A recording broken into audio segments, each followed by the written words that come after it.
Coucou, aujourd'hui je te partage une recette de pizza mexicaine très facile à faire. Dans un récipient, je mets 300 ml de lait tiède, 8 g de levure boulangère, 60 g d'huile, je mélange le tout. Ensuite, je rajoute 600 g de farine tamisée, 5 g de levure chimique, du sel. Je mélange bien le tout jusqu'à ce que ça forme une pâte. Je peux pétrir la pâte à la main ou sinon au robot. Une fois que la pâte s'est formée, je vais la pétrir juste avec le bout des doigts pendant 2 à 3 minutes. Avec 600 g de farine, tu vas avoir 3 grandes pizzas. Si tu veux avoir 2 pizzas moyennes, tu divises la quantité en 2. Je forme 3 boules et chaque boule, je la divise en 2. Tu peux laisser la pâte reposer 15 minutes ou sinon l'utiliser directement. J'aplatis la pâte avec un rouleau à pâtisserie sur un plan de travail fariné ou directement sur le papier cuisson. Pour farcir les pizzas, j'ai fait cuire du blanc de poulet avec de la RAP que j'ai assaisonné avec du sel, du poivre noir et du curry.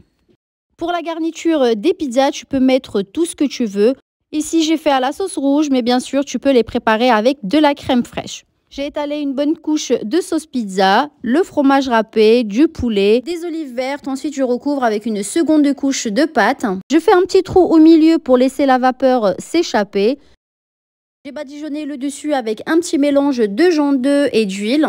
J'ai aussi décoré avec des poivrons et des olives. Pour celle-ci, j'ai mis de la sauce pizza, du fromage râpé, des anchois et du poivron. Comme je t'ai dit, tu peux mettre tout ce que tu veux. Pareil, je recouvre avec une seconde couche de pâte. Je rajoute un petit peu de fromage râpé sur le dessus et des poivrons. Je fais cuire les pizzas dans un four préchauffé, de préférence allumer le four au maximum. Moi, mon four il s'allume du haut et du bas, donc je les allume en même temps. La pâte est bien feuilletée, d'ailleurs on aurait dit que c'est de la pâte feuilletée. Elle est tellement bonne et très légère, je te conseille de la tester. N'oublie pas de t'abonner et à bientôt pour de nouvelles recettes.